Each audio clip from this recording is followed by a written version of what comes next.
Hi, ladies and gentlemen. Welcome back to another episode of TNT Daily Report and the Voice of Global Media on September 8th, 2020.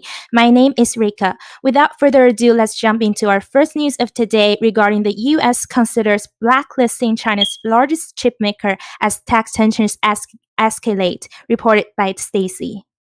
The Trump administration is considering imposing export restrictions on Semiconductor Manufacturing International Corporation, China's largest manufacturer of semiconductors, according to the Defense Department spokesperson.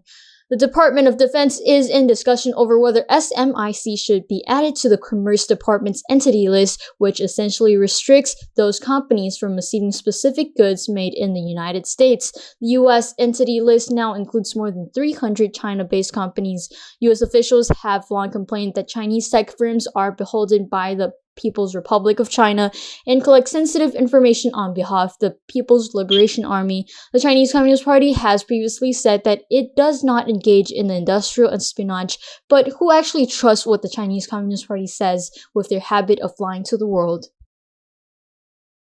Thank you for the report. As the national security law being passed, massive youngsters were waiting for the time to vote for legislative elections.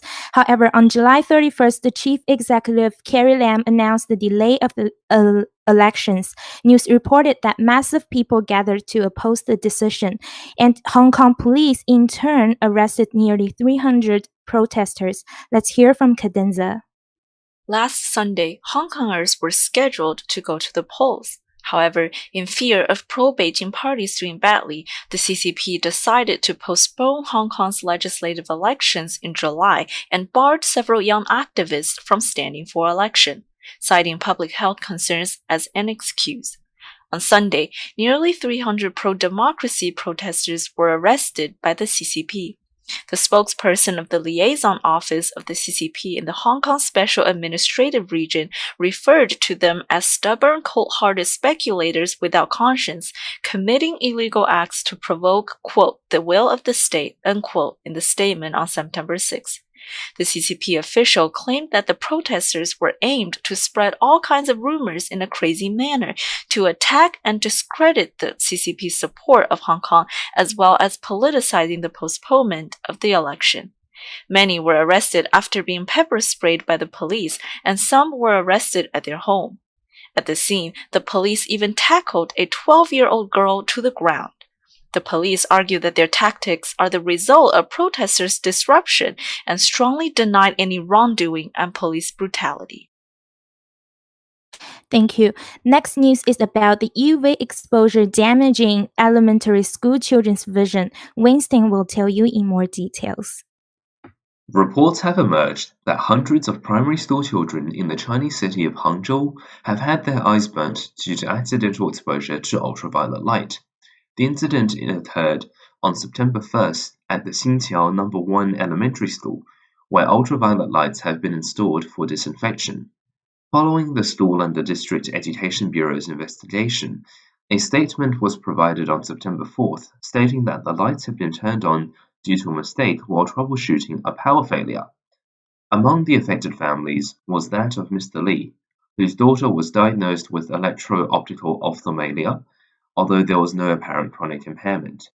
Other children have reportedly suffered worse injuries, and the parents of affected children have formed a group to advocate for their rights.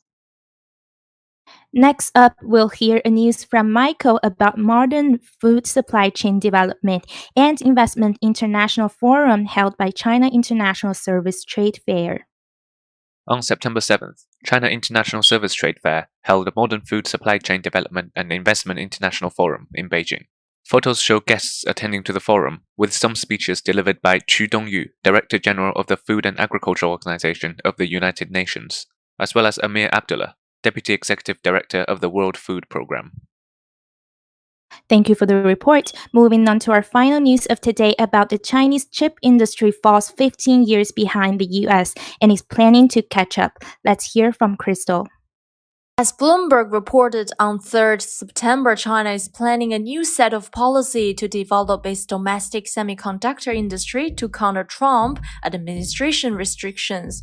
China imports more than 300 billion worth of integrated circuits each year, and its semiconductor industry heavily rely on US designs and patents.